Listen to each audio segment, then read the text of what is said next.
You see them all, Abba Yahweh. Because you got everything under control, Abba Yahweh. Everything is in your mighty hands, Abba Yahweh. Because, Abba Yahweh, you know without a shadow of doubt, there's nothing, Abba Yahweh, that we could do without you, Abba Yahweh. You are the life that we breathe, Abba Yahweh.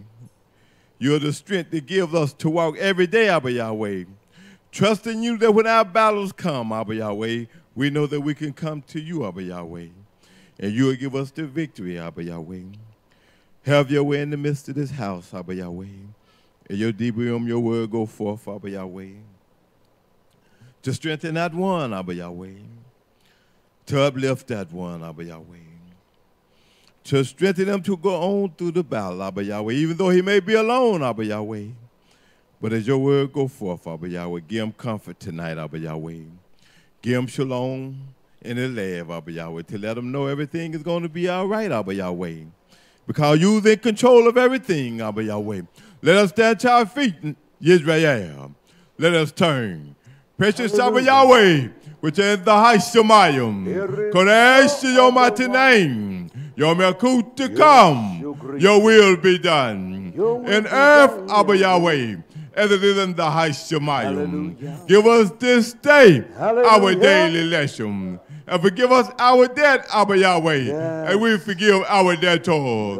For yours is the Melkut, the power and the honor, Abba Yahweh, forever, Abba Yahweh. So be it, Abba Yahweh. May it be fulfilled in the precious mighty name of Yahshua HaMashiach. Baruch your Malak this night, Abba Yahweh. As he feed us your deep realm, your word, Abba Yahweh. Feed us till we won't no more, Abba Yahweh. Bind up every spirit to try to come against your Emet this night. As your Malak speak to the house to strengthen your nation, Abba Yahweh. Just to endure a little while long, Abba Yahweh. In the precious mighty name of Yahshua HaMashiach, I pray. Hallelujah, hallelujah. Hallelujah, hallelujah.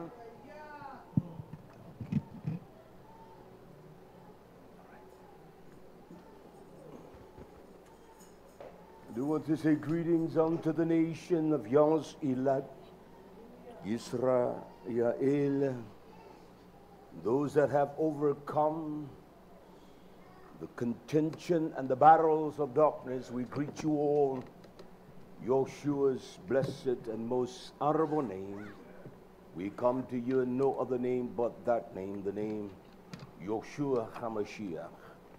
I do want to continue from where I left off on last Keetvay Emet, concerning the great riches of Yah and the contingent of battles that we're going to have when it comes to dealing with fear and the phobics of fear and the different manifestations of fear, and how do we resolve that? What is the action plan?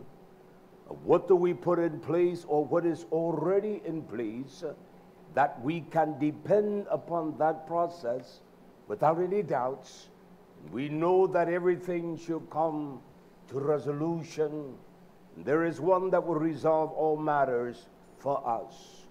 I recall on last week I used the total of 36 Keetvay. That implies OEA, or the enemy.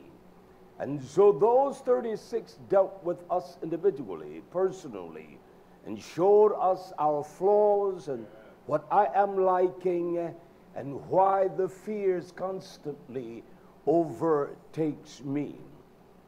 And I will add another dimension when I close the night. I will show us the volume of everything that was demonstrated through the administration of Torah. That's why it is vitally important to understand what Yah says. We know that wisdom is principle. But in all of your getting, you must get bino, being.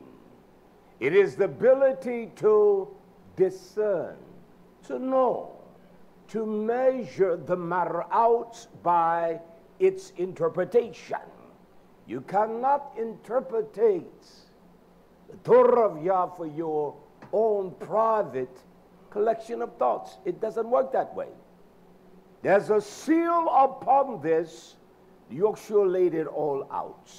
I want to revisit one verse that I closed in on last Keetvay Emet. It is from Tehillim, Psalms, chapter 56 and one verse in Tehillim. That is verse 11. Now look at how Dawid, through all of the battles, through all of the ills of fear, how he assesses the whole matters of his great trials and affliction. He concludes with this. I would have begun with this. Then I will take us on a journey of truth. Dawid says in Tehillim 56 verse 11, he says in, not around, but he gives us a directive here. In Yah have I put, I have granted, I have given, I have put my botach. That is a confidence and an assurance cannot be defied. It cannot be destroyed. It cannot become unraveled because you know who you have your confidence in. You are so assured of that. Well, what has made me so sure of that? Well, it is the trials and the tribulations. It is the battles that fear induce in our minds and the trepidation of fear, how that it can paralyze us from the inside outwardly. That there is no confidence in Yah. We don't trust. I have put my botach, I have put in Yah, have I put my trust. And then he says, and I will not be dreadful or fearful. I will not be afraid. I will not be YisraYah'ale. I will not be dreadful of those circumstances that intimidates me and they paralyze me because I know within my own ability I have no measure of strength to overcome them. I know that I cannot subdue them by my own manner or measure of my strength, so I must put my trust, my botach, my confidence, my assurance, the measure of the man that I am, rely nothing upon me, but I put all of my trust in Yah. It begins there. And that is the catalyst for us as a nation to overcome. We must have confidence. How do we do that? By emunah, by faith, by the assurance of faith. Because what he says, we can trust and we can believe. I will not be afraid what no individual, no man, no Adam can do to me. It begins there and it ends there. We must put our trust in Yah. What else can we put it in? When I put my trust in me, I fail every time. Not sometimes, I fail every single time. What I have in confidence in me, it doesn't mount to a hill of beans. It is no valuable. I would rather have the hill of beans than to have some kind of fraudulent confidence in myself. I will put my trust in Yah. I will put all that I have in Yah because I know that He is able, because there's a witness of truth, and that witness is YHWH HaMashiach. And there's one Nobi, the apostle, Shaul, he expressed that like no other man as he writes unto First Corinthians chapter 2. Shaul writes, and he makes the demonstration and the knowledge of YHWH HaMashiach so plain. He makes it plain. easy to understand, in the most simplistic of forms. And he speaks in the 2nd chapter here and verse 1. Listen carefully what YHWH says. He says, and he paused there. He's talking to the Achim of YisraYah'ale. He said, when I came, or when I entered in among you in your company, I did not come with some kind of fraudulent excellence of speech. I did not try to talk in a way that no one could comprehend. I did not have this barrage of superlatives to irritate you and you're impressed with me that he's smart. He said, I didn't come that way. I came with no excellence of speech or of wisdom. He says, I declare to you one thing, and that is the Eduth, the Edah, the witness of the testimony of Yahshua HaMashiach. You all knew me, you knew the former Shaul, and so I come to you in the power of the transformation of me in that testimony. And that is what that testimony does. When we truly possess that testimony, it transforms, it transcends you, your ability. What I am, what I can do, we are nothing but stinking flesh. That's all he is. He goes on to clarify this. He says, for I determined not to know anything among you. I did not try to be inquisitive of your business and try to show you what I knew. We're guilty of that because we want to show everybody what we know. He said, I did not come to impress you that way. I came with a testimony that is more excellent than any of our knowledge, save the only thing that was robust in me, Yahshua HaMashiach, and the power of his death, him being impaled. That's the only way I came. I did not come with this authoritative knowledge of Torah. I came in that testimony. And I came to reveal unto you the power of his impaling. Then he says in verse 3, he said, and knowing that I was with you, I was asthenia. I was weak. How many of us would say we're weak? There was a want of strength. I had infirmities. I had no strength at all. We are so full of pride, we can't say that I'm weak. We will challenge everything to try to prove that you're strong and knowledgeable. He said, I come in the testimony. I will ask people questions, but I answer. And I watch their display, how they answer. I do it for one reason. I'm not trying to prove or disprove anyone. I try to show you need to look at you, my friend. He said, I came to you in weakness. How many men will say, Dawid, I come to you in the elements of weakness. They're verbose, they want to talk, and they know everything. They don't tell you that, but this is what YHWH says. He said, I had these battles of my infirmities. He said, and there was within me phobias. There was such fear. And then he says, in much tremors or trauma, in much trembling, it was a trembling that he quaked, or he was agitated in his flesh with such trembling. How many of us would say that?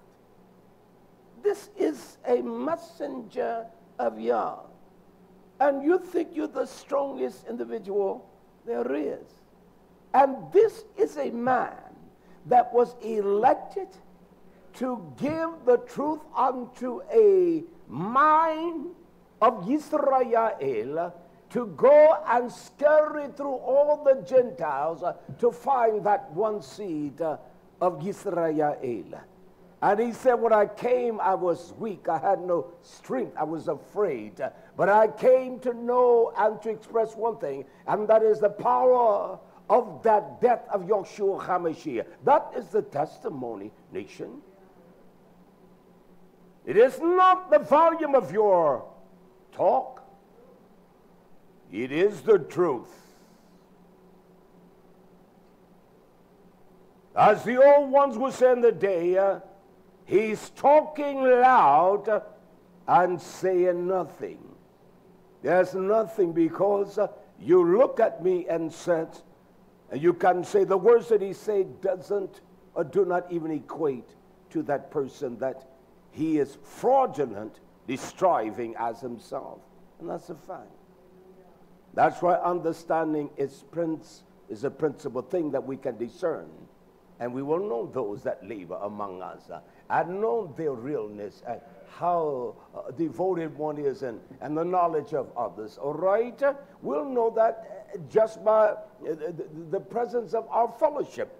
He says, and my speech and my preaching was not with words that would allure you and entice you to make you think that I had something special. It was not with enticing words of man's wisdom. He said, but there was a demonstration in me of Haruach and of Hoach. There was a demonstration of the Ruach, and there was also a demonstration of the power. Because you could see that I had laid down Shaul, and I had taken the mantle of YHWH HaMashiach. And all of that fear and trepidation that I'm enduring, I came to declare this profound truth unto you. And although inside I quake and tremble, what is my life without this testimony? So we can fear those things that oppose YHWH HaMashiach. We can fear that. And yet in all of that fear, there is no resolution at all. We fear death, it opposes him. He came and he gave us power to take away that authority of death. That's what he came for. You're going to die. Don't be silly. I wouldn't waste my time allowing that to cause such panic upon me. I cannot call upon Yah. I won't allow that. And then he concludes in verse 5, where I will conclude. He says, this is the reason that your emunah, that your faith, your wisdom and understanding shall not stand in the wisdom of men. We have so many fraudulent, what they call doctrines being taught. It is not the wisdom of Torah.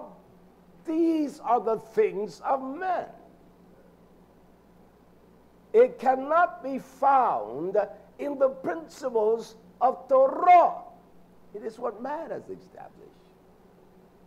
That's a fact. He said, but in the power, the koach, the strength of Yah's assurance in this testimony of YHWH HaMashiach. For me to live is YHWH, and if I die, I am going to gain all things. There is no agony of pain, because the death knows nothing. The dead, you know nothing. Just like you sleep at night, you don't know anything. There's no measure of time, space, or anything. But there's a day of his mishpatim. And the graves are going to awaken that which is ashes. And the sea will give up those that have been cremated and thrown in the midst. And death, its shackles, will have to give up everyone. And they're going to stand before the great throne of his judgment. That's a fact of reality. You can take it, we can take it lightly, but that is a fact. We must have this resolve, this resolution in our mind. I tell you, YHWH tells us that we must trust in Him. In that testimony, death could not hold him. The grave could not hold him. He got up. Let me give us some assurance and reassure us here in Matthew's chapter 8 and verse 26.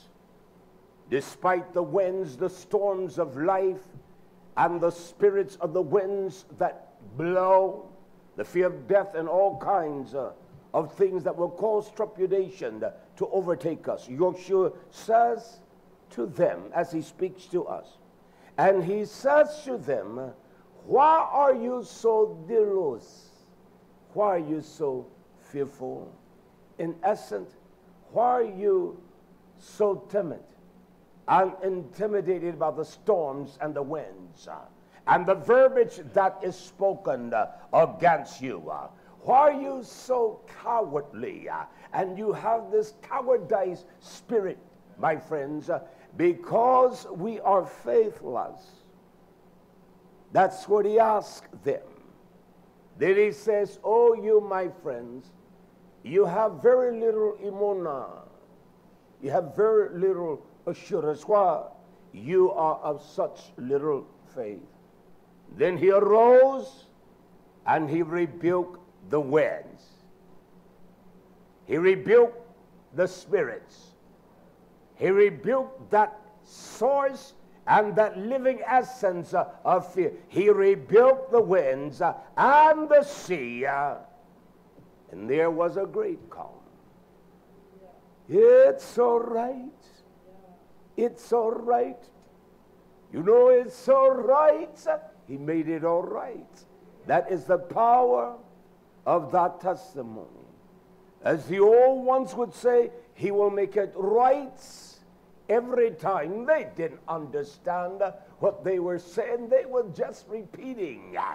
But that's all right, because it is the truth. It is the truth. And the guidance of wisdom will always lead us to truth. That's why we need men of wisdom and daughters of Zion with wisdom. And we need to speak that way. We need to carry ourselves that way. And we must stop acting as though that we're immature. And the men must grow up to be men. And the daughters of Zion, they must be the Ezra of Yah. The world has confused us and twisted us. It has robbed us of all the essence of anything that is pure and anything that will promote the essence of Yah's wisdom, and that we can carry out what he commands us. Shlomo was a wise man, but he got carried away with the world. You began to look upon the world, you began to desire it. I was in Charlotte the other day, and I said, oh yeah, I'm so glad. I couldn't wait to get out of that crazy place of duress, oppression, suppression, agony. There is no relief. You must be on God's 24/7. You got to bar your house up. That's not living to me. You got to get alarms and chains and everything on your windows. Let me read what Shlomo instructs us in. Wise man he was in Proverbs, Mishli chapter 3. I want to begin here at verse 24. Look at the words of Shlomo, the wisdom of Yah. When you lie down, I love to sleep. When you lie down, you shall not be bogad. You shall not be afraid. That those that lie down at night, they're in such worrisome condition and position, they can't sleep. They're so troubled by everything. I tell you, when the clock goes off for me, I don't wake up until it's that morning hour of mine that I get up. And my sleep is beyond sweet. I don't care whether I'm broke, and I'm broke. It makes no difference. He said, you shall not be pachad. You shall not be afraid. You shall not tremble. You shall not dread. I would hear my mother say at times, I dread to see him coming. I dread to see tomorrow, because of the circumstances that surrounded tomorrow. It was a pachad. They could not sleep that night. They had no rest. Look at Dawid. He says, yes, you shall lie down. That's the way I'm going to lie down. And he says, and your sleep shall be loreb. It shall be pleasant. It shall be sweet. It shall be wonderful. It shall be magnificent. It shall be more than you need. I don't care if it's nothing but 5 hours. It's more than I need. My sleep is sweet. There is no agony. I must say, when the pain was in my side, there was agony. But I still slept well. And I found myself today picking up those heavy bags. I had to go take care of that a little bit today. Hallelujah. Then he says in verse 25, be not yare. Don't be intimidated. Don't be taken under by the circumstances. Do not be afraid now. He says, and he used the same word, pachad, a sudden fear, of this terror of dread that overwhelms you, that manipulate your thinking and cause one inability to be expressed, whereby we don't know how to reach Yah. We just begun to call upon him. I don't care how it sounds. I don't care how you feel. I don't care how the actions inside of your mind, how it responds. You just begun to call upon him. That's what you do, nation. So we're not going to be afraid of sudden fear, although we all have been brought under the power and the grips of that. But we cannot deny the testimony. And all of these men, YHWH, Dawid, Shalom, they dealt with the fear that grips one, and Eob, and the Noviim, the prophets. Tell you what, 500 men around here with all kinds of artillery and weaponry. There is no way out. No way. But through the promises of YHWH. He said, and even in that, don't be desolate. Don't be as though that there is no life of confidence. Neither be desolate of the Rishah, of the wicked. They have no power. They have no authority over us. When it comes, then he gives us a great nugget of confidence. For Yah shall be your Kesel. He shall be your Tigva. He shall be the promise. Yah shall be your confidence. And he will keep your foot from being taken. That's enough for me. If I don't remember nothing but that, Yah, let me remember that. If I cannot maintain anything but that, let me maintain that. If I cannot respond in any way but this way, let me, please, Yah. I'd rather have this than $1 million. I won't. He shall be my confidence. He shall be my botak. That's what he shall be, because he trusts us. He knows that we are weak. He knows that man is weak. But that doesn't mean that we have to stay on the yoke of that element. We are weak, say that we are strong. When we only are poor in strength, that is necessary to overcome the circumstances that surround us. Just say, I'm strong. And begun to sing the melodies unto Yah, and you can't even fathom the strength and what Yah will bring to our hearts and the resolution. That's just the truth. This is not difficult to live. It's a simple life. It's a simple truth. I want to live like this. I want to live the way Yah commands me. What's all those cars and folks in Charlotte, and they all know that they're doing well, and they have everything, but they are miserable. You know, there's one thing about the barber shop for men. They have barber shop talk. And I have visited Joe there. He has cut my hair. He's been my barber. And there are times I don't go for 5, 6, 7 months.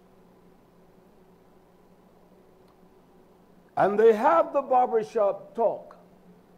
But when I began to talk, everybody listens. That's a fact. Everybody listens. Male, female, they all get quiet. I demand that. Demand their attention. Because wisdom will speak in such a profound way that even a fool will have to give attention to that. If I'm a liar, Yah killed this liar. Barbershops, everybody is talking. When I open my mouth, everything gets quiet, and that's a fact. It's just a fact. Period. Why? Because the thing I talk about is not what they talk about. Believe me. Hallelujah. So this is what we must rely upon, that he will keep our foots from being taken. I tell you, you need your foots and your legs. There's nothing like them. Gives you the balance, the stability, but the arms are important too. But there is nothing like our feet being planted on the solid rock. And that's where it must be, nation. Are we going to have fears? Sure we are. But this is what reminds us of our resolution when these things do come unto us. Now, to speak to the element of what Shlomo said, there's a witness that Yeshaya, Isaiah, speaks unto us in Isaiah YHWH, chapter 12 and verse 2. Look at what he says. He witnessed to this profound wisdom of Shlomo, Isaiah 12:2. He says, behold, Yah is my Yoshak, he is my Yeshua, he is my salvation.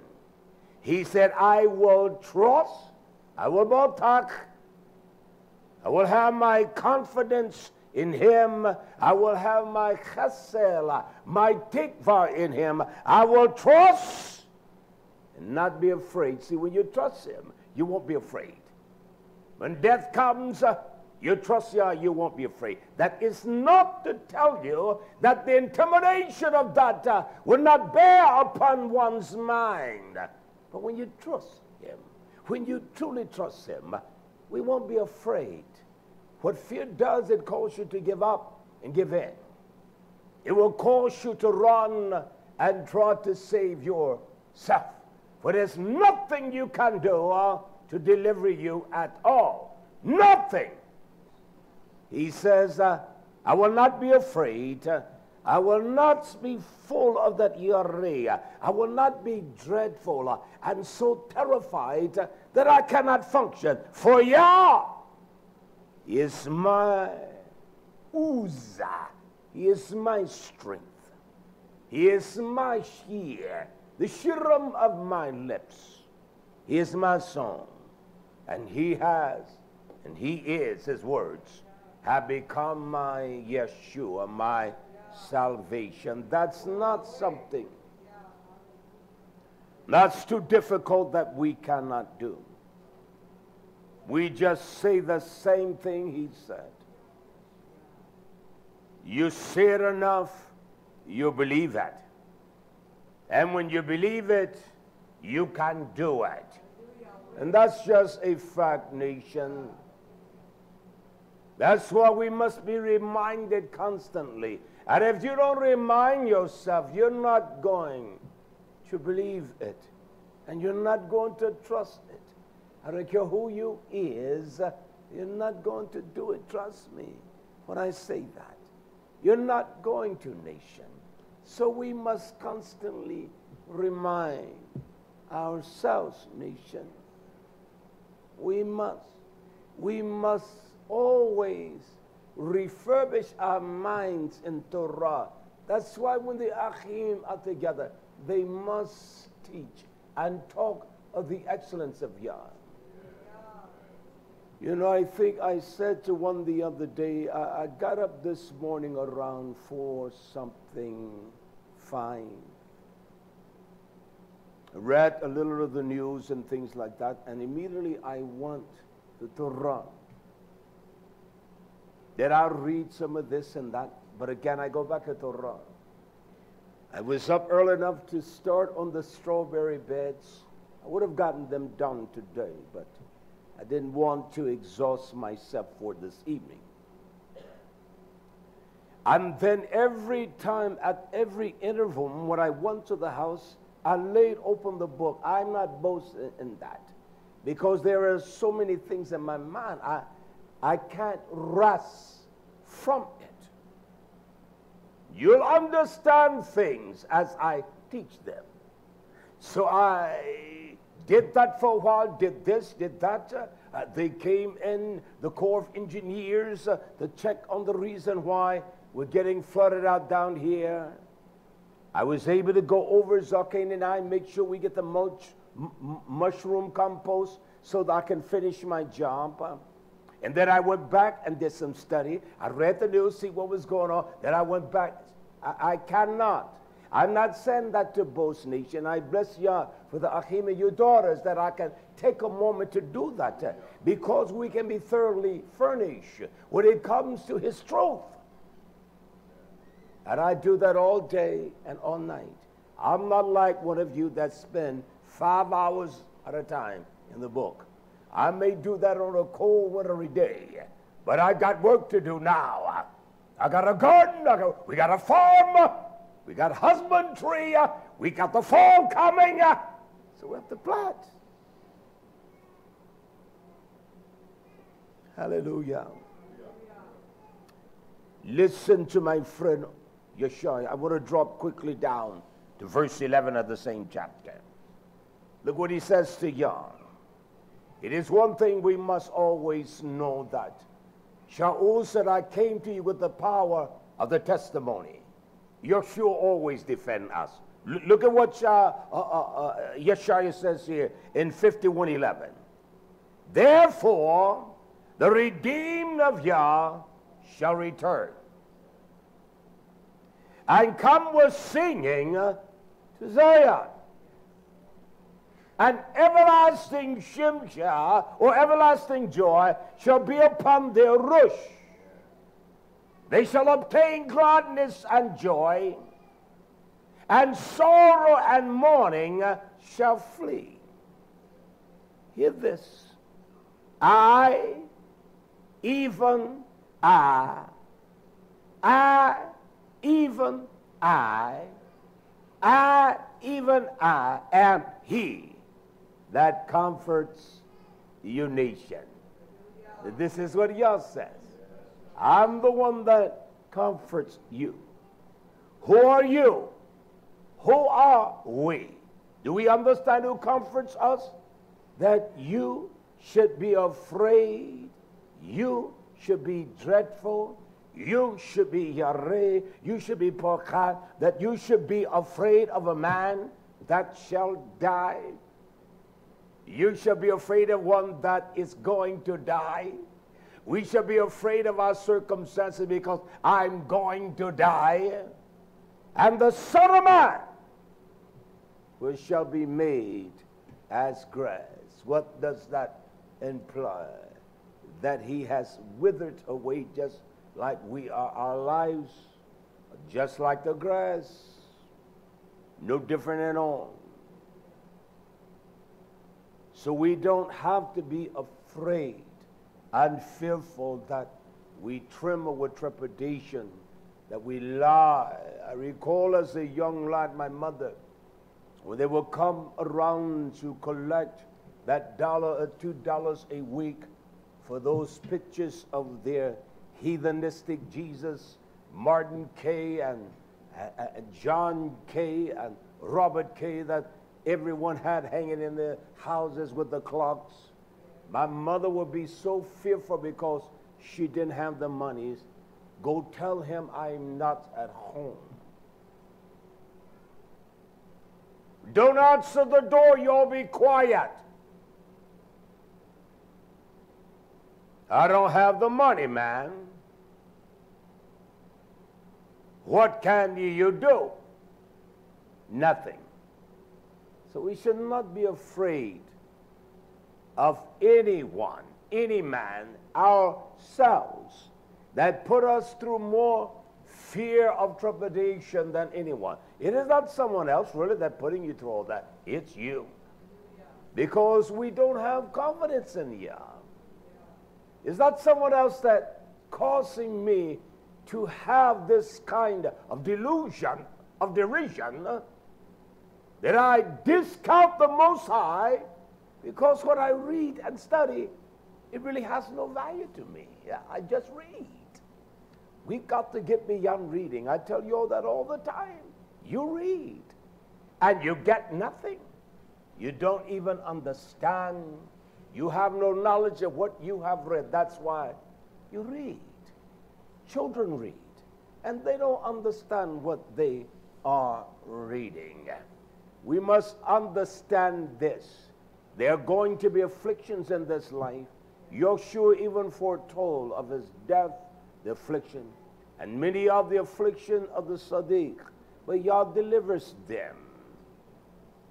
He nasal, he snatches us, he brings us up, out, not some of them, but out of them all. Look at this profound utterance of YHWH as Mark records this. Machas, here in Mark 10:32.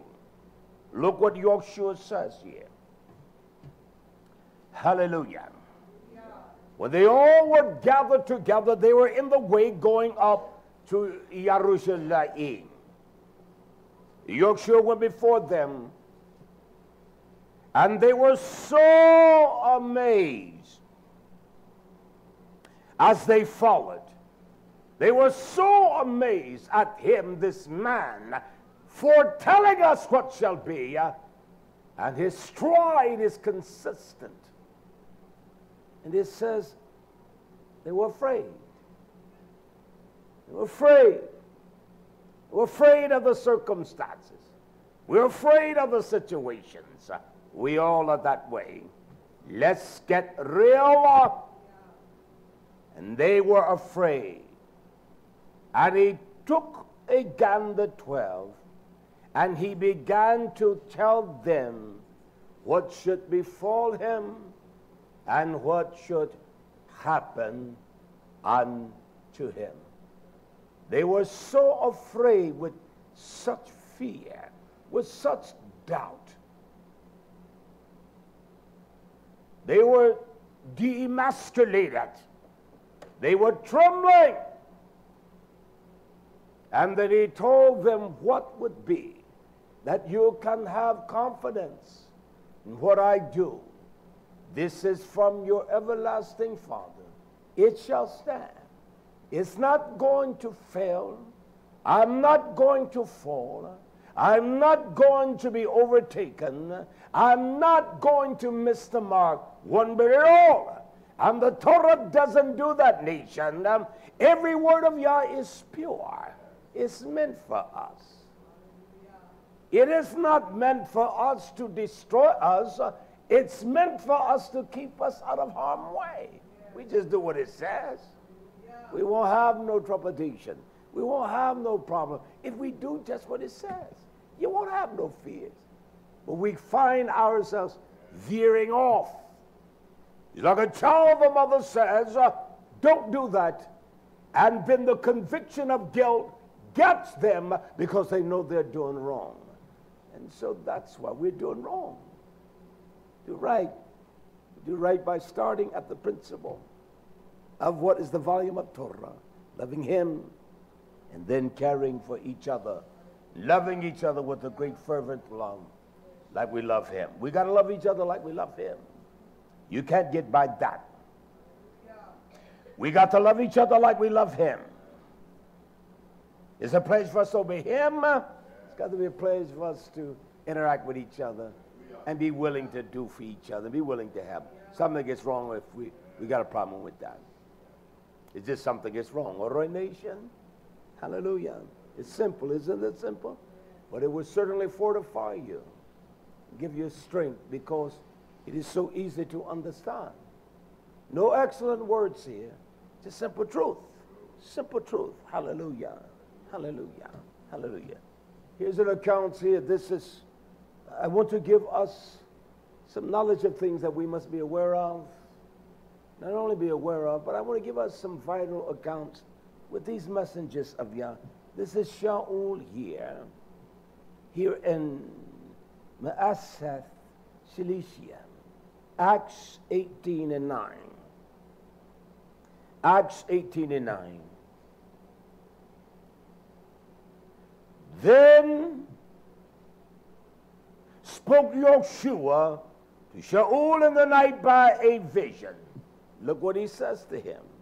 He says, be not foreboding. That's what he's telling us. Be not afraid. Don't let terror strike your heart. You just speak and hold not your shalom. Don't worry about where the chips may fall. Let them fall. Don't worry about regarding this one, that one, she one. Let the chips fall, as the old ones would say, where they may.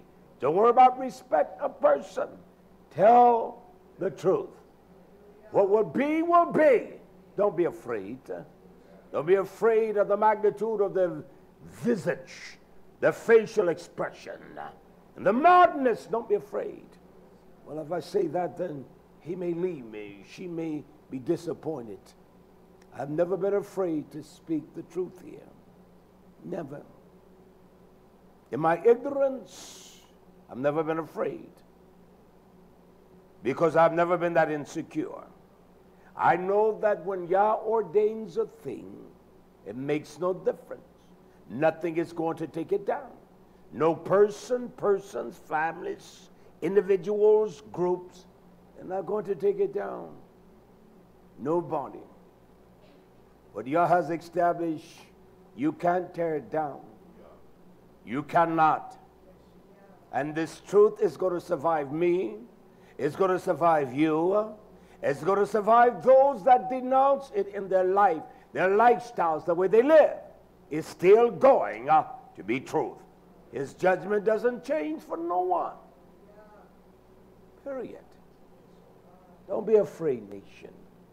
We will boldly let our lives speak of the power of that testimony in us. Peter, 1 Kepha. We must be aware of this. Listen, 1 Peter chapter 3, verse 6. It says, even as Sarai, as she obeyed Abraham, she called him master, whose daughters, you daughters of Zion are, as long as you do well, as long as you do right, you are of the seed of the nature of Sarai. As long as you do right, as long as you do well, and are not afraid with any amazement. You're not afraid of the cold weather, the hot weather. You're not afraid of the labor, the working of your hands. You're not afraid. You're not afraid of those things. You're not fearful of those things. You don't allow things to amaze you, overwhelm you, overtake you, that you give up all promise of his tikva. Your heart become inundated with doubt. Don't do that, nation. Emunah is much stronger than doubt. When the doubt comes to try that, let your emunah arise. That's what you do. Look how weak you are. You let that arise within the depths of your love, all right? It will arise, and that's just the truth, nation. I want to listen. I have quite a bit to go. All right, let me move here quickly. This is the account here of Cornelius. When he was commanded by Yah to send for Kepha, the messenger of Yah. The account in Acts chapter 10, I want to begin reading quickly here in verse 1. It talks about a certain man that is important in Torah. The Torah talks about certain man. It talks about certain men. It talks about a certain one. It talks about the certainty of one. It says in Acts chapter 10 verse 1, there was a certain man in Caesarea. His name was Cornelius. He was a valuable warrior because he was a centurion of a band of Gentiles or Italian regiments. Look what it says. I will use the expression that's in your translation. He was a devout man. He was sincere. He was dedicated in every order of the Torah of Yah. He did not harden his heart. What he learned, he obeyed. He was a devout man. There's a command. There's an expression of him, and one that feared. He feared Yah. There was an intimidation, a trepidation, an agony of fear. He feared Yah with all of his house. Everyone in his house feared Yah. The servants and everyone feared Yah. And what he did, he gave much alms, much help, much assistance to the people. And then it says this, and he prayed, he pala to Yah, not sometimes, always. Yah would that we as Kadosh men will lift up Kadosh hands everywhere and acknowledge him. Lift our hands to the heavens and we bless Yah. That's what he wants. And something is wrong when we don't do that. Something is wrong when we don't do that. He would that we will always pray. Always. This man prayed. Always. Li'olam viat. He prayed always. And because of his faithfulness, he saw vision, evidently, about the 9th hour of the day. There was a melech, there was a messenger of Yah, coming, had entered in to him, saying to him, Cornelius, messenger, devout man, man that fears Yah. And when he looked on him, he was intimidated. He was afraid. The foremost. There is no honor. Let me say this. That's what honor is. When a young man honors his father, there's a fear, but it is a pure fear. We don't have honor for the messengers and people that are sincere for Yah. We will honor some of the most strangest of vile creatures. We will go on our way for them. When it comes to a true messenger of Yah, we flat out, I say it, no apology, we don't give a damn. We don't care. We show no kind of love and no kind of honor. I say what Torah says. A messenger that rules well, a man that rules the house of Yah, that he is accountable to everyone, he's worthy of double honor. I don't want you to honor me that way. I want you to honor him. And if you know him, you will understand who Yah has placed among us. I'm not going to be loved by everyone. I'm not going to be loved that way. I understand. It doesn't trouble me. It doesn't bother me.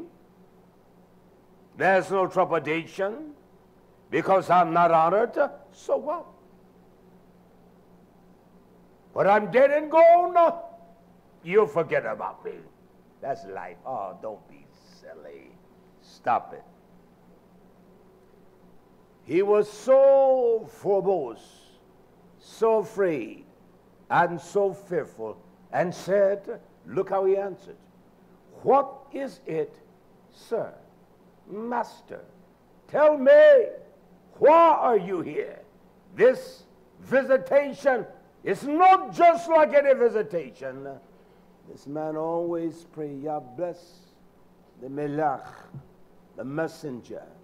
And so Yah always visit us with sound teachings and words that cannot be disqualified.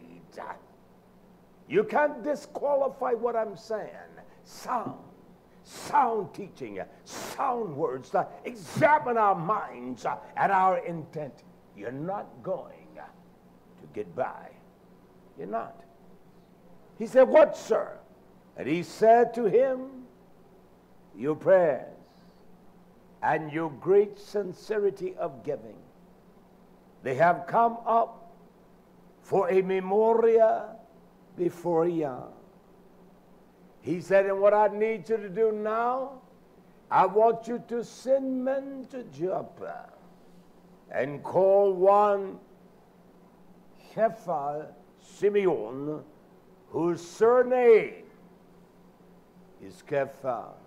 Call him. And he will come. And he will bring the message of assurance. That's what he will do. And so even in the dread of our fear, Yah still brings a teaching of assurance. Yeah. That we may have confidence. Yeah. We may trust what he commands us and instructs us to do. I don't care what anyone says. I've always said this.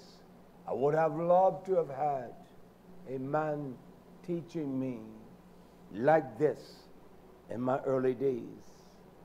As they would say, I would be beyond cloud 9. Someone to lay the correct foundational stones in me, and the wall is built correctly. I would have loved that.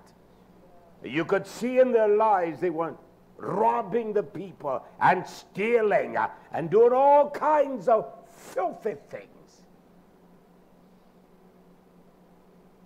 Would have loved that. I would have loved that man. Loved the ones that taught me simple principles. I would have loved him. I would have been his friend. And that's a fact. That's the way I am. I've always been loyal and faithful. My life as a husband speaks for that. And I've always been that way. I'm not a counterfeiter. I'm not false. And I'm not trying to hoodwink us for a few dollars. That's all it is among us. And you as well. Hallelujah. Can I inform us, we must remind ourselves this, that all of us have sinned. We're all sinners, as they would say. We have sinned. But when one doesn't acknowledge their sins and take that before the throne of Yah, then one is what the Torah calls re-energized. You're evil and wicked. It's one thing about a child, they do the same things over. But as they began to mature, they don't do those things over and over again, do they? As they grow, they get a little older, They began to mature. Same thing with us. We don't do the same thing over and over again. Your lies, your folly, your suspiciousness, your corruption. You got to grow up one day. This thing is not about you. It's about Yah. It's about His elect, His nation. And I will say, damn you, because if it's about you, you don't mean a damn thing to Him. It's not about you and your penny-ante, phony feelings and your emotions that are so easily raped that the smallest of things throw you out of kilt. I'm giving up, you silly little juvenile. I don't care if you don't like me. It makes me no different. I will prove that we all have sinned, and there's a reason that we cannot think that I'm better or have something of a greater essence than anyone. Look at what Shaul writes here in Romans chapter 3. And I want to begin in verse 9.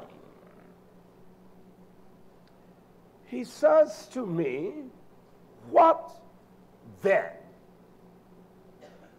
Are you better than them? Are you better than they? Are you better than anyone? He says, no, in no way at all, in no wise. Are you better? Romans chapter 3, verse 9. So we think we're better. So immature. He said, no way. For we have before proven both those of YisraYah'ale, Yahudim, and Gentiles, they are all under sin. Now, you're going to learn some things when I began to teach on the nations, the Gentiles. All YisraYah'ale shall be delivered or saved. You'll understand that. He's talking about who. You think you're better, Yehuda, than YisraYah'ale. There's the philosophies and teachings that he's going to, we must wait until the Gentiles come in. I'll explain. Don't worry. Don't worry. I got it. Okay. Don't worry about it. I was showing my friend the other day. I said, my friend, I'm a man that labor in Torah. I took him to my office. I say, now I'm teaching on the year 2019, bondage, freedom, liberation. But there's a spectrum of teachings I'm teaching. So I said, I want to show you how many pages of Torah, and everything is equivalent. Everything answers everything. And I showed him, you see that there is 155 pages just for that. And I'm not anywhere close to being done. I said, now I'm going to teach on the curses beginning next Shabbat. I said, I want to show you something. You see that? There are 55 pages, and with the work today and yesterday, there are probably 60 pages. You cannot get a teaching with 1 or 2 cue cards. You cannot have an understanding of Torah with 2 or 3 verses. You must understand the volume. Listen, you can't build this building here with mortar alone. You couldn't build it that way. You can build no building that way, period.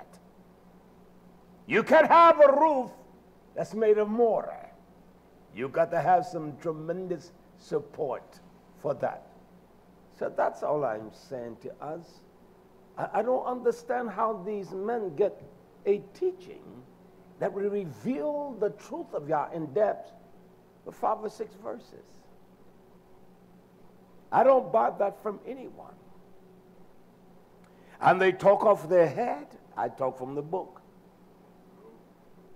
There will be a total of 81 verses I will use in these 2 messages. It has great meaning. I will share that with you at the end. He says, as it is written, verse 10, there is none righteous, no one that is Sadiq. There's no one that can qualify themselves before Yah. No, emphatically, not one of us. So do you understand? Did that make us all on the same equal ground? that make us all on the same equal grounds. We need the kindness and the forgiveness of Yah to transform us, to cleanse us from our filthiness. I don't care what you've done, but when you believe what he says, then he transforms and make you new or renew you again. He said, there is none that be know that understand. Everybody know they understand. You can't tell this generation that I don't know everything. He said, there's none that understand. No, there is none that seek after Yah. You don't make me teach on that. Seek after Yah, okay? We don't do it with a thorough, energizing zest. He said, there is none that seek after Yah. Who? Whether they are of YisraYah'ale, Yehuda, they have all gone out of the way. They are all together become unprofitable unto Yah. When we can't be profitable to each other, you know you're not profitable to Yah. When you cannot be profitable to each other, you know you're not profitable to Yah. There is none that does tov.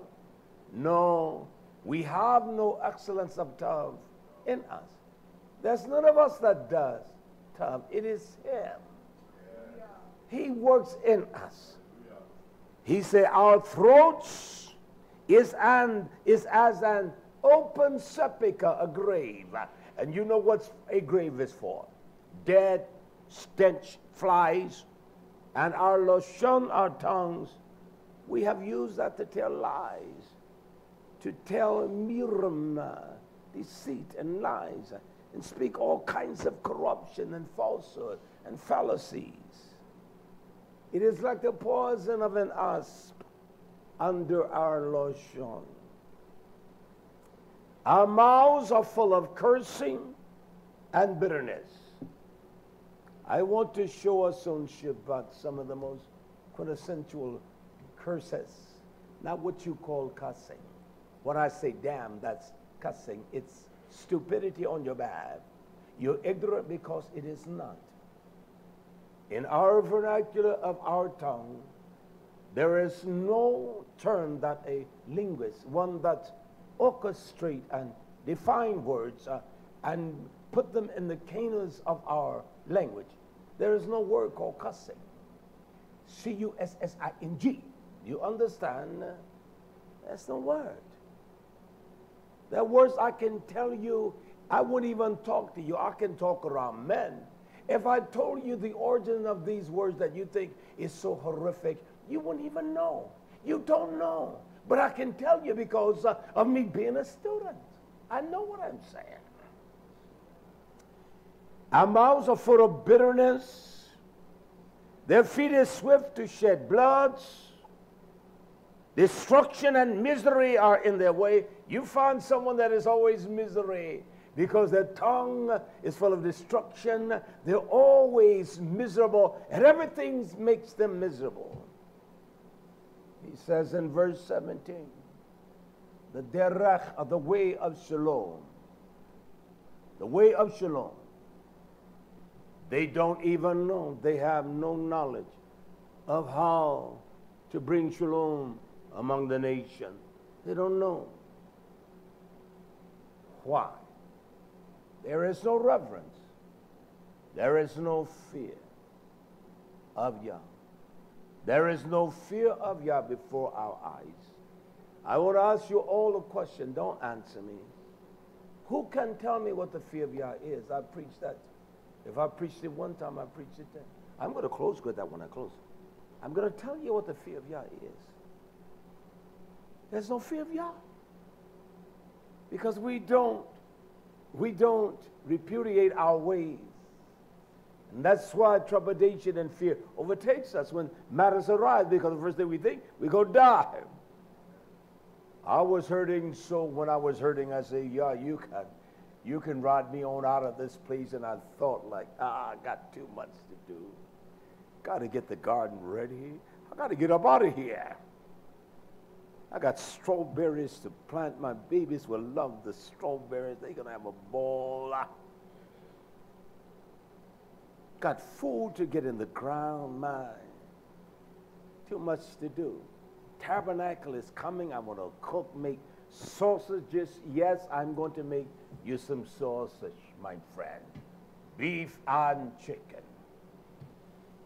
I was saying to one of our friends, I'm going to have a real clean boil. Put me some of those spices in a pot. Put corn and potatoes and beef sausage. I'm going to make chicken sausages. It's going to be a ball. That's right. Because I love the fellowship of his season. I do. I love Yah's fellowship. And I want to cook for his people. Not just cooking up here from the book. I literally want to cook. Hallelujah. And so we have lost the fear of Yah. We must understand that. What is that fear? But I don't want to go there right now. I want to go to Helium. There's a prayer that we all must pray. When the Torah used the words Sarah or Sarah when it talks about trouble. It is a tribulation or a trial that is so intense. You can't rely upon yourself to overcome that. This is a time when Dawid was in the agony of great throes. The throes of a woman bringing forth a child, the agony of pain. He was in that kind of flux. And he began to cry out unto Yah in Psalms Tehillim 31. And verse 11. His enemies were so great. Psalms 31 verse 11. He said, I was reproached. I was hepah. I was scorned. I was ridiculed. I was mocked. Among, you notice the A-L-M, all, my my enemies. But then he says this, but especially among my re'ach. Who was his neighbors? They were YisraYah'ale. He said, especially, I knew where my enemy were, my enemies.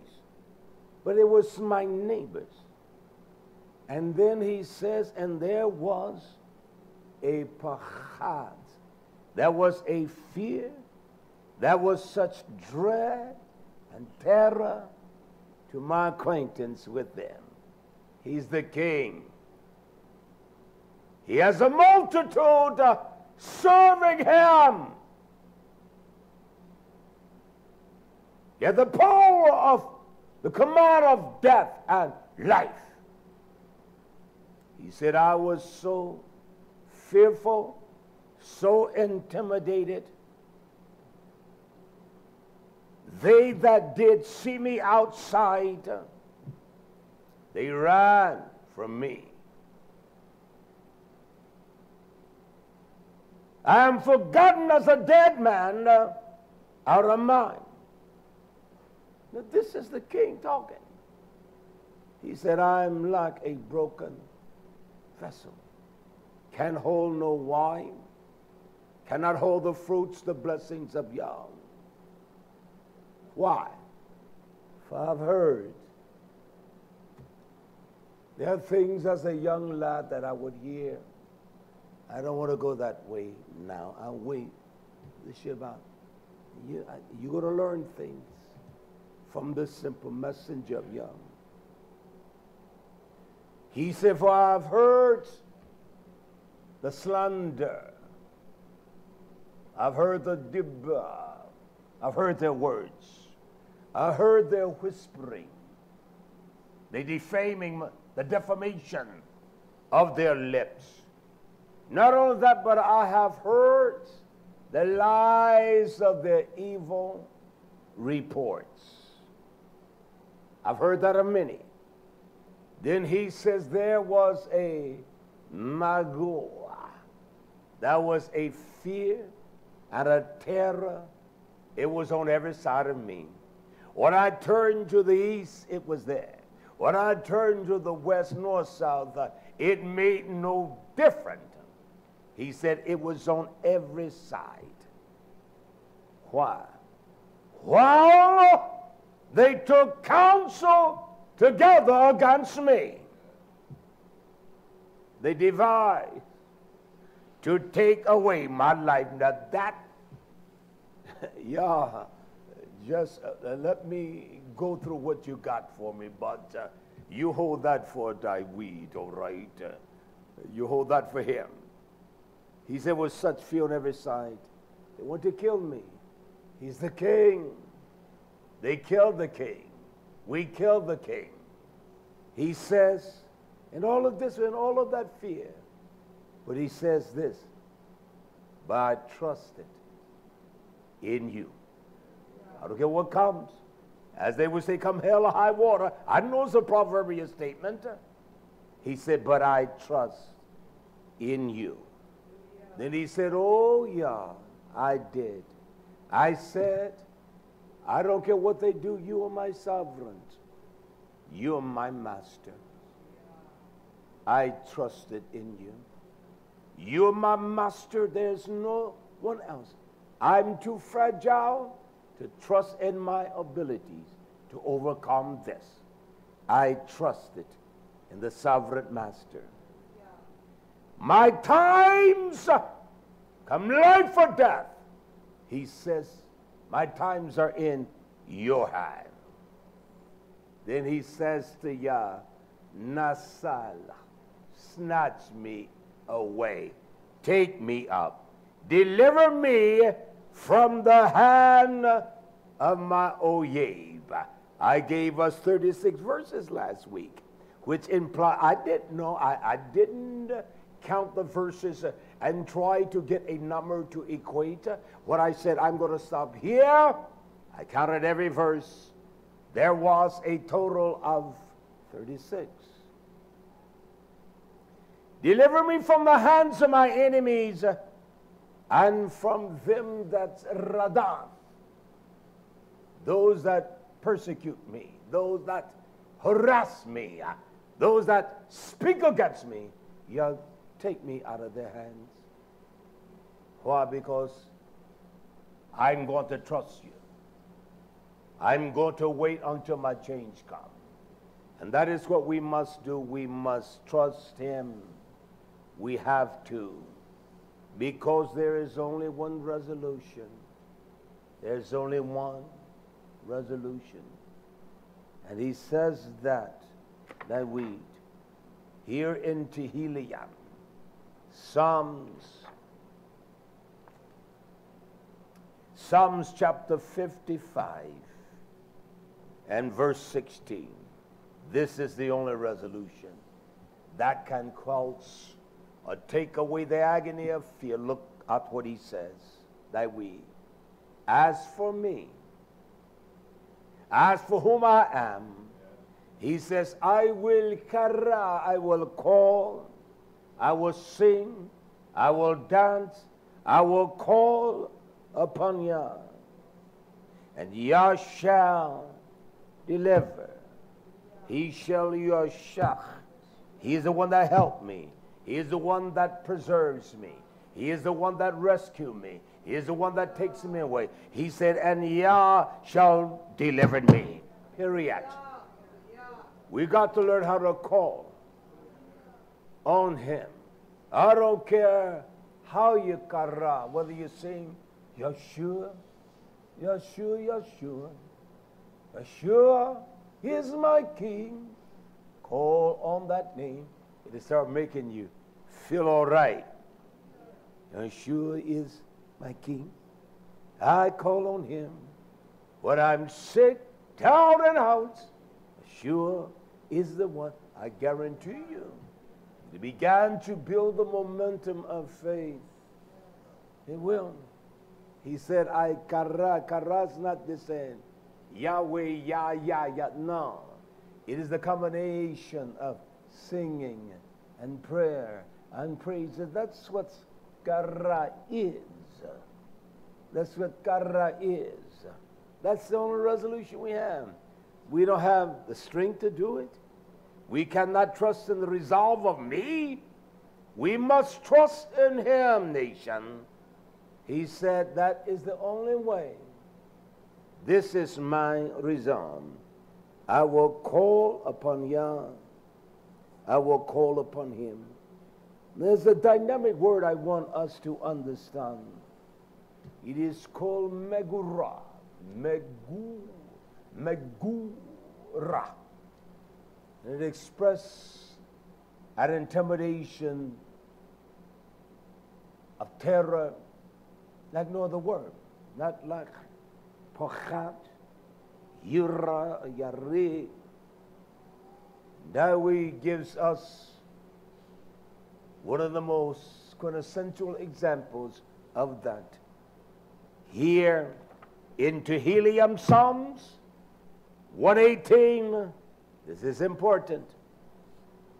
And beginning here at verse 10, I want to read this to us. He says, all nations, not some. He says, all nations, they have compassed me about. Fear on every side, what he said. But this is a fear like no other fear. They have compassed me about. But he said, but in the name of Yah, will I migura, I will destroy. He said, in the midst of terror, I'm going to destroy them. I'm going to bring them down, their gates. I'm bringing it all down. He goes on to imply, they compass me about. Yes, they have circled around me.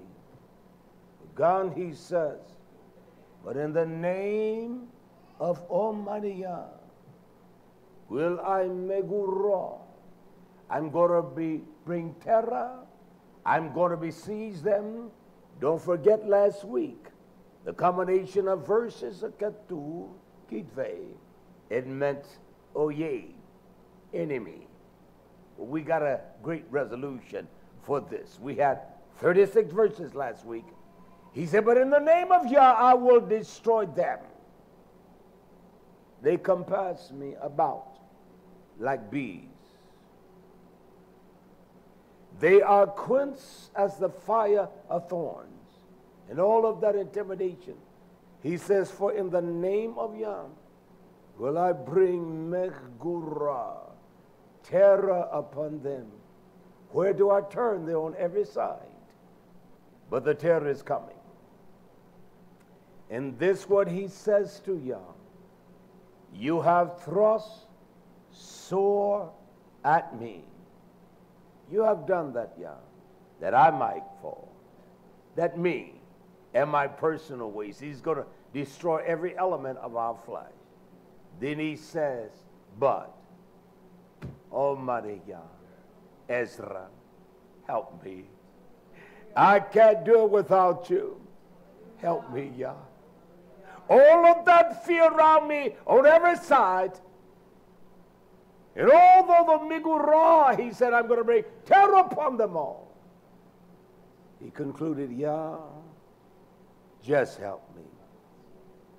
I can't do it. You know I can't do it.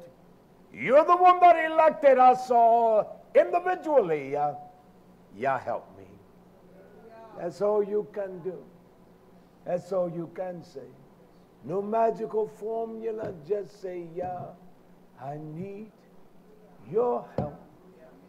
Help me all the way. Help me, help me. Oh, help me, oh, Yah. Help me, Yah. Help me, Yah. If you do nothing but that, help me, Yah. Can I quantify and qualify the fear of Yah, what it's going to take? Can I do that for us all? I'm going to tell you where it's at. And then I will give you the verse of what Yah's fear is. What is the composition and the elements? And you will know you fear Yah. Not because you say you fear Yah. Not we feared his enemies. Shaul feared them. But this is what you know when you got this. When you know that you got it and you know that you know you got it. This is what wisdom speaks to us. Listen carefully. For the yira, the fear of Yah is to sonne, to hate, to detest, rach, evil. What evil? Your evil ways, your evil thoughts, your evil concept. See, that's the beginning. When you know that you got some fear of Yah, you hate your evil ways. You're not looking at someone else and saying, it's to hate evil. And then if you hate your evil ways, you can detest the evil of someone else. It is to hate pride. Prideful of what? You don't have nothing. You had $1 billion, you don't have nothing. You go lay it down. It is to hate pride. Not only is it to hate pride, you're goyon. You're arrogant. You're arrogant. Nobody can tell you. Nobody can say nothing. You're arrogant. You must hate your arrogance. You know you have the fear of Yah. When you don't hate this pride, when you don't hate this your evil ways, when you don't hate arrogance, you must hate the evil ways. What do you mean, Yah? The way you walk. You walk in your own mind, your own will, your own strength. It's going to take you down to the gates of hell. You must hate your evil ways. Your ways are evil. They're detestable before Almighty Yah. And above all, you must hate this tapucha, your very froward mouth that is perverse. Say anything that you can talk any way and talk the way you want to and say what you want to. You must hate your froward mouth. Do I hate? See, that is Yah's fear.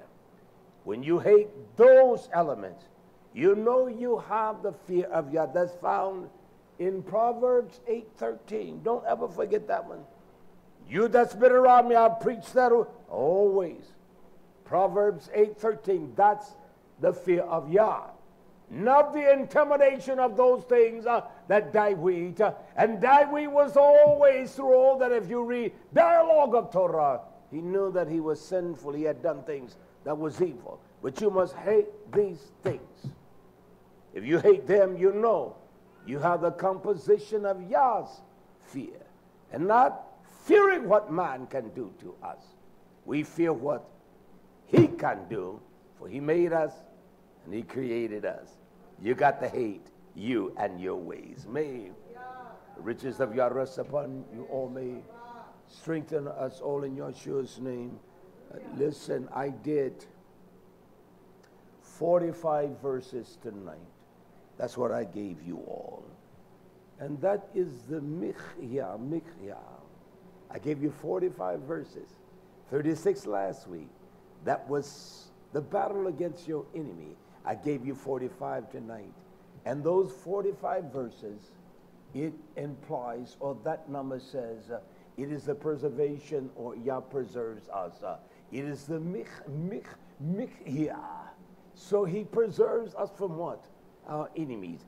And the total of that is 81 Keetvay that I gave us. Two numbers you must always use to balance out the numerics of Yah. The number 31 is seed. We are the zero of Yah. And we're to bring the offering. We are the seed of Yah. And 50, you know what that is. It is Haruach HaKodash. So the Ruach rests upon the seed of Yah. So it took 81 verses to get us to that, to understand. So the teaching was a blessing.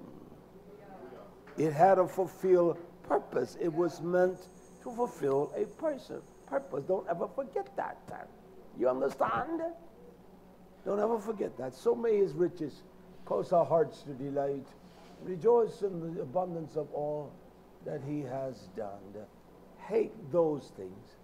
And then when you fear him, when we truly fear Yah, That's the form of pure love. We know that there is no evil thing that shall come nigh unto us. It cannot overtake us at all. So be encouraged. Nation, let us all be encouraged. You that have joined us on the live broadcast, let me make this announcement. I want to begin for the next 3 Shabbats. As I finish up the teaching on the white dirty whore, this Edomite woman, I would have begun a teaching on the curse, the curses of the nation, YisraYah'ale, YisraYah'ale. So there's a volume of questions. What qualifies a curse? How do you distinguish from a curse and a blessing? Well, what should the blessing, what shall be the economics of a nation that is blessed? And what shall be the economics of a nation that is cursed? I got something for us. Believe me. And it's nothing but truth. You don't get this by reading in a sequential fashion. Trust me, nation. You have never heard it the way I will begin this on Shabbat. You have never understood what Yah meant when he said to the serpent, "Cursed thou shalt be that goeth upon your belly." You don't even know what that means. Because no one has labor enough. What that means, you don't know. This simple messenger of Yah is going to bring it out so profoundly. We're going to understand Devarim 28. First of all, we got to understand Devarim 27. All right. So it's going to be a blessing. I'm going to need at least, I can't teach all of this in 3 settings. I can't teach it for the whole year because the minds of the people are so messed up. That's all they tell you, you're cursed. Well, how would I know if I'm blessed? If you know the word berakah, your blessings, as I say to us, that you berak one another, it has the same component of that barak, to bless and to curse. I'm going to show us the dynamics of words. I'm going to show us the origin and how they were filtered into the language. It's not that it's improper to be there, but we don't know. We flat out don't know. So what a man doesn't know is easily to deceive him. And you'll find yourself parroting what everyone else is saying. All the curses on me. I'm blessed. Yea. He has blessed me so. We're going to understand the curses, the cursed nation. It's going to be a powerful teaching. And I'm going to start our own Keetvay, own Shabbat service right. So you that are listening tonight, tell your family, bring everybody in the house, bring your Hebrew Israelite friends and all. You cannot debate me on this. No one. I've never preached on these things because I've always said these people are not going to hear, and they're not going to hear me. Very few people are going to listen to me. They're not going to hear me, period. They're not going to hear me. I don't present the type person. Those that are Hebrew Israelites, they're just as wicked. They're more wicked. And I say it this way. They're more wicked than the Christians. They're doing the same thing they're doing. They get drunk. They smoke dope. The Christians listen to rap. Well, they're rapping for their Jesus too. The Hebrew Israelites, they're rapping for Jesus. They get drunk. Beer drinking preacher, bishop. No different. They telling women, you're going to be my wife. I'm going to bed with you tonight. You're my wife. There's no fornication or adultery with them. They call it 2 or 3 wives. Dirty dogs. You dirty little bastard of a dog. That's what they are. You can address it kindly. They're taking the women, and especially women of your hue, and they're making them so stupid. They don't care about them. They don't know how to love them. They don't know how to honor them. And a wife is one thing. You wives, don't be stupid. Don't be a fruitcake head. You are the beauty of your man's strength. When he weak, you can make his face to shine. You can make him robust. Silly woman. There is no regard for the women today, especially women that YHWH. That's just a fact. None. Come up with some crazy mess. And folks, but I tell you the truth, you don't even send a nickel here to help me. That's a fact. And that's how they are such misogynists. I say, daughters, be quiet. I enjoy your presence more than anyone. I don't need to talk to you. I don't need to sit down and we have fun. I enjoy your presence. That's honor for you. And so that's what these ignorant individuals are doing. They hip hop and pop out just like the world. They smoke as much dope, they get drunk. They drink their wines to the full. I don't believe the Torah teach that. Every now and then the feast or celebration of a marriage, you don't get drunk. You don't walk around drinking wines and beer and liquors and all that. It's an abomination unto Yah.